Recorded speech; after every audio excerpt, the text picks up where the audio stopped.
एक सन की अरबती को इंसानों का शिकार करने में अजीब रोमांच मिलता था। वो अपने शिकार के कपड़े और जूते उतरवाकर उसे तपते रेगिस्तान में जान बचाने के लिए दौड़ने पर मजबूर कर देता था। कहानी एक छोटे से रेगिस्तानी कस्बे से शुरू होती है, जहाँ बेन अपनी गर्लफ्रेंड लेना के साथ रहता है। बेन इस इलाके का मशहूर डेजर्ट गाइड है। बाहर से आने वाले पर्यटकों और शिकारियों को वो खतरनाक रेगिस्तान के रास्ते दिखाता है। उसे इस सुनसान जगह की शांति, खुला आसमान और रेत का अनंत फैलाव बेहद पसंद था। लेकिन लेना अब यहाँ की जिंदगी से थक चुकी थी। उसका सपना था कि दोनों शहर जाकर नई शुरुआत करें। लेना अपने सपनों को पूरा करने और आगे की पढ़ाई के लिए शहर जाना चाहती थी। उसने बेन से भी साथ चलने को कहा, लेकिन बेन अपना रेगिस्तानी कस्बा छोड़ने को तैयार नहीं हुआ। विदा के समय उसने लेना को एक पिस्तौल देते हुए कहा, इसे हमेशा अपने तकिए के नीचे रखना, एहतियात कभी बेकार नहीं जाती। उस वक्त ये सिर्फ एक साधारण सलाह लगी, लेकिन आगे यही हथियार उसकी जान बचाने वाला था। लेना शहर के लिए निकल गई और बेन फिर अपने काम में लग गया। कुछ देर बाद कस्बे के शेरिफ ने उसे बुलाया और बताया कि लॉस एंजेलिस से जॉन मैडिक नाम का एक बेहद अमीर और रहस्यमयी आदमी यहाँ आया है। एक दिन शहर में एक बेहद अमीर कारोबारी आता है। उसे रेगिस्तान के अंदर जाने के लिए ऐसे गाइड की जरूरत थी जिसे पूरे इलाके की अच्छी जानकारी हो। वो कोई आम टूरिस्ट नहीं, बल्कि पैसा, ताकत और घमंड से भरा इंसान था। उसका मकसद रेगिस्तान में मिलने वाली दुर्लभ बिघौन भेड़ का शिकार करना था। इस जानवर को ढूंढना और उसका पीछा करना बेहद मुश्किल माना जाता है, इसलिए शेरिफ बेन को उसके साथ भेजने का फैसला करता है। पहले बेन थोड़ा हिचकिचाता है, लेकिन जब उसे पता चलता है कि सिर्फ एक दिन के बदले उसे $8,000 मिलेंगे, तो वो तुरंत इस काम के लिए तैयार हो जाता है। आखिरकार बेन इस काम के लिए तैयार हो जाता है, क्योंकि इतनी बड़ी रकम उसके लिए किसी मौके से कम नहीं थी। पहली मुलाकात में ही उसे समझ आ जाता है कि मैडिक ऐसा इंसान है जो पैसे के दम पर हर चीज हासिल करने का आदी है। उसके पास महंगी ऑफ-रोड गाड़ी, हाईटेक शिकार का सामान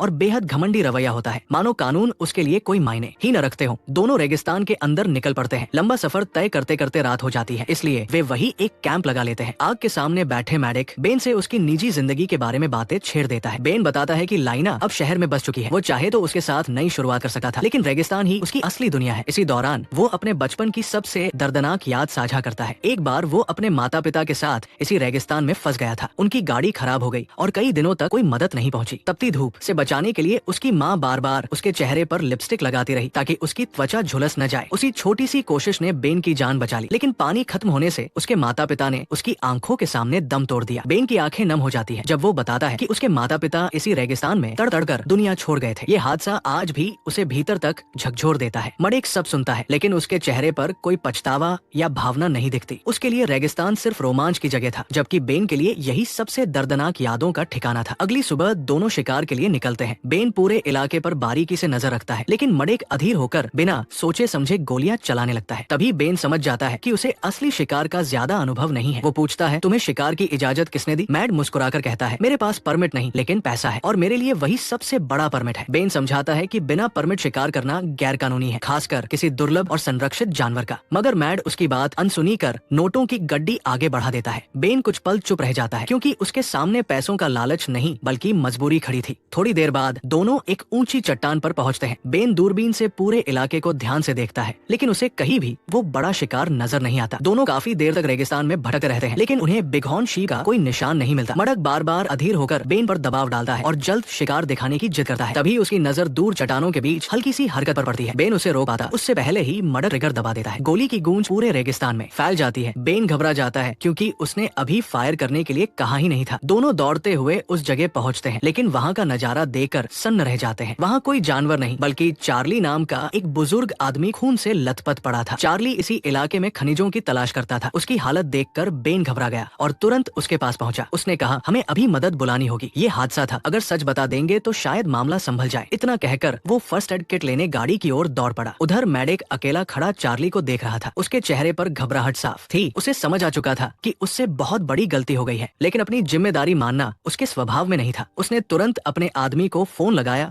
और पूरी बात बताने लगा। वो पूरी घटना फोन पर बताता है। दूसरी तरफ से उसे सलाह मिलती है कि अगर खुद को बचाना है तो हादसे को ऐसा मोड़ दो कि बेन भी इसमें बराबर का दोषी दिखाई दे। मैडिक कुछ पल सोचता है, फिर एक बेहद खतरनाक कदम उठाता है। वो बेन की राइफल उठाकर चार्ली के शरीर में दूसरी गोली दाग देता है। गोली की आवाज सुनते ही बेन दौड़ता हुआ लौट आता है। सामने का नजारा देखकर वो सन्न रह जाता है। अब चार्ली के शरीर में 2 गोलियां थी। बेन गुस्से से मेडिक पर चिल्लाता है, लेकिन मेडिक शांत स्वर में कहता है, अब ये सिर्फ मेरा जुर्म नहीं रहा, एक गोली मेरी बंदूक से चली है और दूसरी तुम्हारी। अगर सच सामने आया, अगर पुलिस को पता चला तो उन्हें लगेगा कि चार्ली की मौत में हम दोनों शामिल हैं। ये सुनकर बेन डर जाता है। वो जानता था कि गोली उसने नहीं चलाई, लेकिन सारे सबूत उसके खिलाफ जा सकते थे। मेडिक इसी डर का फायदा उठाता है। वो बेन को हर साल $3000 देने का लालच देता है, बस शर्त ये थी कि वो चुप रहे। मजबूरी और डर में बेन उसकी बात मान लेता है। दोनों मिलकर चार्ली की लाश को रेत में दफना देते हैं। बेन चार्ली के लिए प्रार्थना करता है, लेकिन उसके दिल में अपराध बोध बढ़ता जाता है। उसे समझ आ जाता है कि सच छिपाकर उसने बहुत बड़ी गलती कर दी है। अब वो भी इस राज का हिस्सा बन चुका था। दोनों गाड़ी के पास लौट आते हैं। मेडिक ऐसे पेश आता है जैसे कुछ हुआ ही नहीं। वो आराम से पानी से चेहरा धोता है और काफी पानी बर्बाद कर देता है। बेन उसे चुपचाप देखता रहता है, क्योंकि इस रेगिस्तान में पानी की एक एक बूंद बेहद कीमती थी। बचपन में पानी की कमी ने बेन से उसके माता पिता छीन लिए थे, इसलिए वो इसकी अहमियत जानता था। मेडिक का रवैया देखकर उसे एहसास हो जाता है कि इस आदमी को ना इंसानों की जिंदगी की कद्र है और ना ही इस रेगिस्तान की। बेन चुपचाप अपनी गाड़ी की तरफ जाता है। उसके बैग में एक छोटा इमरजेंसी डिवाइस था, जिससे वो शेरिफ को मदद के लिए संदेश भेज सकता था। बेन चुपके से मदद के लिए मैसेज भेजने की कोशिश करता है, लेकिन मेडिक उसे देख लेता है। वो तुरंत गन निकालकर बेन पर तान देता है और गुस्से में कहता है कि तुमने हमारा समझौता तोड़ दिया,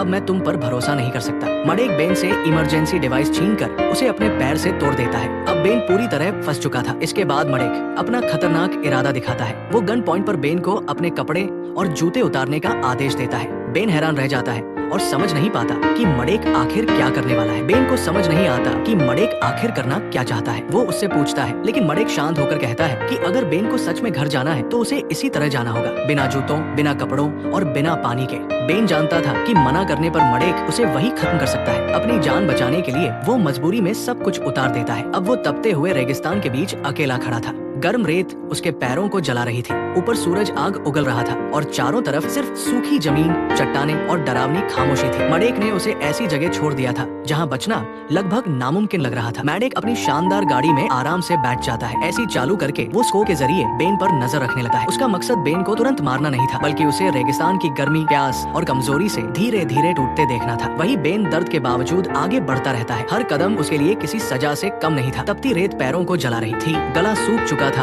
और शरीर जवाब देने लगा था। मेडिक दूर बैठकर उसे ऐसे देख रहा था जैसे कोई शिकारी अपने शिकार के खत्म होने का इंतजार करता है। चलते चलते बेन को एक पुराना पोल दिखाई देता है। वो उम्मीद के साथ उसके पास जाता है और उस पर लिखा नंबर पढ़ने लगता है। बेन बिना रुके आगे बढ़ता रहा। दूर खड़ा मेडिक उसे देख रहा था और उसे लग रहा था कि रेगिस्तान की गर्मी और थकान से बेन जल्द हार मान लेगा, लेकिन वो भूल गया था कि इस जगह को बेन उससे कहीं ज्यादा अच्छी तरह जानता है। दूसरे पोल के पास पहुँचते ही बेन अचानक चट्टानों के बीच गायब हो गया। मेडिक तुरंत गाड़ी लेकर वहाँ पहुँचा, लेकिन उसे बेन कहीं नजर नहीं आया। असल में बेन चट्टानों के पीछे छिपी एक गुप्त जगह में पहुंच चुका था। ये चार्ली का पुराना बंकर था, जहां वो डेजर्ट में काम करते वक्त जरूरी चीजें रखा करता था। अंदर जाते ही बेन ने खुद को संभाला और समझ गया कि यही जगह उसकी जिंदगी बचा सकती है। बेन सबसे पहले पानी ढूंढता है। किस्मत से उसे पानी मिल जाता है और वो जल्दी जल्दी पीने लगता है। उसकी थकी हुई बॉडी में फिर से थोड़ी ताकत लौटने लगती है। बंकर के अंदर उसे खाना, औजार और कुछ पुरानी तस्वीरें मिलती है। तभी उसकी नजर एक फोटो पर रुक जाती है, जिसमें वो चार्ली के साथ था। फोटो देखते ही बेन भावुक हो जाता है। चार्ली उसके लिए सिर्फ एक दोस्त नहीं बल्कि परिवार जैसा था। वो तस्वीर को देखते हुए कहता है, सॉरी चार्ली, मैं तुम्हें बचा नहीं पाया। लेकिन उसे ज्यादा देर रुकने का मौका नहीं मिलता। तभी बाहर से अचानक कुछ आवाज आती है और बेन तुरंत समझ जाता है कि खतरा अभी भी उसके करीब है। अचानक कदमों की आवाज सुनकर बेन समझ जाता है कि मेडिक बंकर तक पहुंच चुका है। वो तुरंत वहां रखा नक्शा उठाकर छुपा लेता है और अंधेरे हिस्से में चला जाता है। मेडिक अंदर आता है और हर कोने को ध्यान से देखने लगता है। उसे पूरा यकीन था कि बेन यहीं छिपा है, लेकिन वो कहीं नजर नहीं आता। बेन को ढूंढने में नाकाम होने के बाद मेडिक एक खतरनाक फैसला लेता है। वो बंकर में विस्फोटक लगा देता है और बाहर निकल जाता है। कुछ ही सेकंड में जोरदार धमाका होता है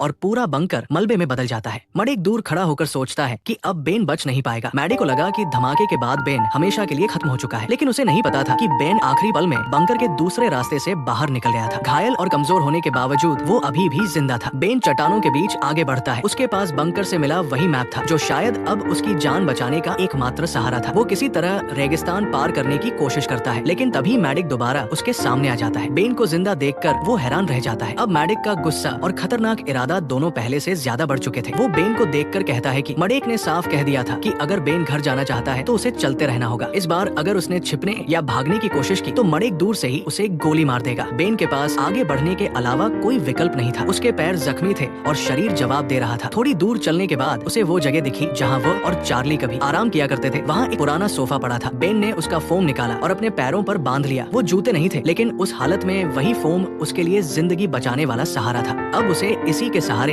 इस खतरनाक सफर को पूरा करना था। मडेक बेन को साफ नहीं देख पा रहा था। बेन तुरंत इस मौके का फायदा उठाकर चट्टानों के पीछे छिप जाता है। फिर वो मैप निकालता है जिस पर बने निशान किसी पुराने खजाने के नक्शे जैसे लग रहे थे। वो मैप के हिसाब से आगे बढ़ता है और एक जगह पहुंचता है जहां जमीन पर क्रॉस बना होता है। बेन रेत खोदना शुरू करता है और थोड़ी देर बाद उसे एक छोटा बॉक्स मिलता है, लेकिन बॉक्स के अंदर सोना या कोई खजाना नहीं था। उसमें सिर्फ एक पुरानी स्लिंग शॉट और कुछ मार्बल्स रखे थे। बेन उन्हें अपने पास रख लेता है। मैप में अभी कुछ और निशान बाकी थे जिनका मतलब उसे समझना था। दूसरा निशान भी उसे आगे ले जाता है। बेन अपनी आखिरी ताकत लगाकर उस जगह पहुंचता है और जमीन खोदना शुरू करता है। कुछ देर बाद उसके हाथ एक बोतल लगती है। अंदर पानी देखकर उसकी आंखों में उम्मीद लौट आती है। वो जल्दी से बोतल खोलता है, लेकिन जैसे ही पानी पीने वाला होता है तभी अचानक गोली चलती है। गोली बोतल को लगती है और वह उसके हाथ से छूटकर रेत में गिर जाती है। कुछ ही पल में सारा पानी जमीन में समा जाता है। बेन बस उसे देखता रह जाता है। इस रेगिस्तान में पानी किसी खजाने से कम नहीं था, लेकिन मडेक ने उससे वही सबसे कीमती चीज छीन ली थी। उससे सब कुछ छिन चुका था। दूर गाड़ी में बैठा मडेक आराम से ड्रिंक पी रहा था। उसके लिए ये अब एक बेरहम खेल बन गया था। वो बेन को तुरंत मारना नहीं चाहता था, बल्कि उसे धीरे धीरे टूटे देखना चाहता था। बेन हिम्मत नहीं हारता, लेकिन उसका शरीर जवाब देने लगता है। कभी चट्टानों का सहारा लेता, कभी रेत पर गिरता और फिर खुद को घसीट कर उठता। आखिर उसकी ताकत खत्म हो जाती है और वो तपते रेगिस्तान में बेहोश होकर गिर पड़ता है। मडेक गाड़ी लेकर उसके पास पहुंचता है। उसे लगता है कि इस बार बेन सच में खत्म हो चुका है। वो गाड़ी से उतरकर धीरे धीरे उसकी तरफ बढ़ता है। बेन रेत पर बिल्कुल निश्चल पड़ा रहता है। यकीन करने के लिए मडेक उसके पास 2 और गोलियां दागता है। रेत का गुबार उड़ता है और फायर की गूंज पूरे रेगिस्तान में फैल जाती है, लेकिन बेन जरा भी नहीं हिलता। मडेक मान लेता है कि बेन की कहानी खत्म हो चुकी है। चेहरे पर जीत की मुस्कान लिए वो अपनी गाड़ी में बैठता है और वहाँ से चला जाता है। मगर यही उसकी सबसे बड़ी भूल थी। बेन जिंदा था और सिर्फ मौत का नाटक कर रहा था। जैसे ही मडेक नजरों से ओझल होता है, बेन धीरे धीरे अपनी आंखें खोलता है। तभी उसकी नजर ऊपर चट्टानों के बीच बनी एक गुफा पर पड़ती है। बेन को चट्टानों के बीच एक ऐसी जगह दिखती है जहाँ उसे उम्मीद होती है कि शायद पानी मिल जाए। घायल शरीर और टूटती ताकत के बावजूद वो ऊपर चढ़ने लगता है। नुकीली चट्टानों से उसकी उंगलियां छिल जाती है और जख्मी पैर हर कदम पर दर्द दे रहे थे, लेकिन पानी की आस उसे आगे बढ़ाती रहती है। उधर मडेक अपनी गाड़ी में बैठा फोन पर बात कर रहा था। तभी उसकी नजर चट्टान पर पड़ती है और वो बेन को जिंदा देखकर आग बबूला हो जाता है। जिसे वो मरा समझकर छोड़ गया था,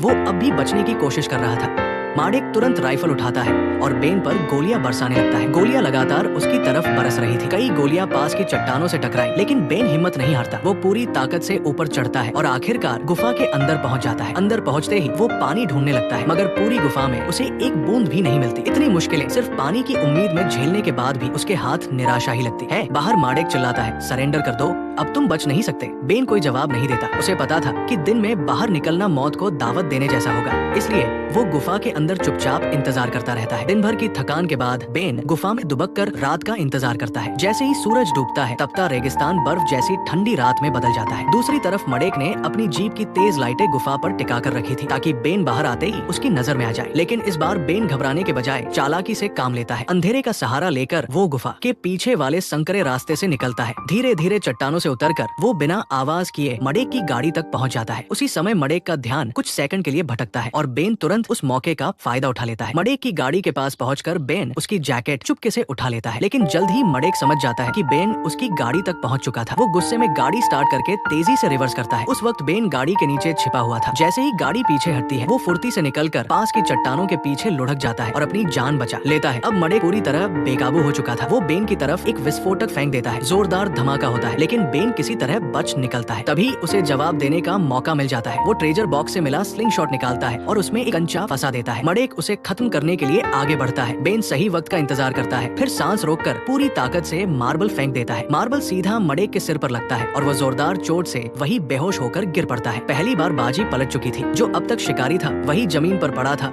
और बेन उसके सामने खड़ा था। वो बिना वक्त गवाए मडेक को रस्सियों से कसकर बांध देता है। सुबह जब मडेक को होश आता है तो वो खुद को गाड़ी के पीछे बंधा हुआ पाता है। सामने बेन खड़ा था, धूप से झुलसा चेहरा, जख्मी शरीर और आंखों में अब बिल्कुल भी डर नहीं था। फिर बेन गाड़ी स्टार्ट करता है। मैडक को पकड़कर बेन सीधे शेरिफ के दफ्तर पहुंचता है। बेन की हालत देखकर शेरिफ चौंक जाता है। बेन बिना कुछ छिपाए पूरी घटना बता देता है। दूसरी तरफ मैडक के चेहरे पर जरा भी डर या पछतावा नहीं था। उसे अब भी भरोसा था कि दौलत और रसूख के दम पर वो बच निकलेगा। थोड़ी देर बाद वो वॉशरूम जाने की इजाजत मांगता है। शेरिफ को लगता है कि हथकड़ियों में बंधा आदमी अब कोई चाल नहीं चल पाएगा, लेकिन मैडक इतनी आसानी से हार मानने वाला नहीं था। वो वॉशरूम की ओर बढ़ता है। कुछ ही पलों बाद पूरे स्टेशन में हड़कंप मच जाता है। अचानक बाहर हेलीकॉप्टर की तेज गड़गड़ाहट सुनाई देती है। बेन तुरंत दौड़कर बाहर आता है, लेकिन सामने का नजारा देखकर हैरान रह जाता है। मैडक हेलीकॉप्टर में सवार हो चुका था। उड़ने से पहले वो बेन की तरफ देखकर हल्की मुस्कान देता है, जैसे इशारा कर रहा हो कि खेल अभी बाकी है। कुछ ही सेकंड में हेलीकॉप्टर आसमान में गायब हो जाता है। बाद में पता चलता है कि मैडक ने अपनी स्मार्ट वॉच से पहले ही अपने लोगों को लोकेशन भेज दी थी। उसी सिग्नल पर हेलीकॉप्टर उसे लेने पहुंचा। तब बेन समझ जाता है कि मैडक के पास सिर्फ पैसा ही नहीं बल्कि बेहद मजबूत पहुंच और असर भी था। उसे लगने लगा था कि कानून की पकड़ से बच निकलना उसके लिए कोई बड़ी बात नहीं है। इस पूरी घटना ने बेन को अंदर तक बदल दिया था। वो शहर पहुंचकर लाइना से मिलता है। उसकी हालत देखकर लाइना बुरी तरह घबरा जाती है, लेकिन बेन पूरी कहानी बताकर उसे भरोसा दिलाता है। वो कहता है कि अब वो उस रेगिस्तान में कभी वापस नहीं जाएगा। वो लाइना के साथ नई शुरुआत करना चाहता है। धीरे धीरे दोनों अपनी जिंदगी को फिर से पटरी पर लाने की कोशिश करते हैं। लेकिन एक रात जब बेन लाइना के साथ सो रहा होता है, उसे एक डरावना सपना आता है। सपने में मडक उसके सामने खड़ा दिखाई देता है। उसके हाथ मडक एक बंदूक लेकर बेन के सामने खड़ा था और उसे शूट करने ही वाला था। तभी बेन डर के मारे नींद से जाग जाता है। उसकी सांसें तेज थी और शरीर पसीने से भीग चुका था। पास में लेना सो रही थी। वो खुद को शांत करने की कोशिश करता है, लेकिन तभी कमरे में एक आवाज गूंजती है। वो आवाज मडक की थी। बेन की धड़कन रुक सी जाती है। आंखें खोलते ही वो देखता है कि मडक सच में उसके सामने खड़ा है, हाथ में गन और चेहरे पर खतरनाक मुस्कान। मडक कहता है कि पिछली बार वो डेजर्ट में बच गया था, लेकिन इस बार उसे बचाने कोई नहीं आएगा। बेन डर के बावजूद खुद को संभालने की कोशिश करता है। मडक को लगा कि अब बेन का बचना नामुमकिन है। उसने गन तान दी और जीत का भरोसा करने लगा, लेकिन वो लाइना को भूल गया था। शुरुआत में बेन ने उसे जो गन दी थी, लाइना आज भी उसे अपने तकिए के नीचे संभाल कर रखती थी। जैसे ही मडक गोली चलाने वाला था, लाइना ने तेजी से गन निकाली और मडक पर फायर कर दिया। गोली लगते ही वह लड़खड़ा गया। बेन ने तुरंत मौका देखा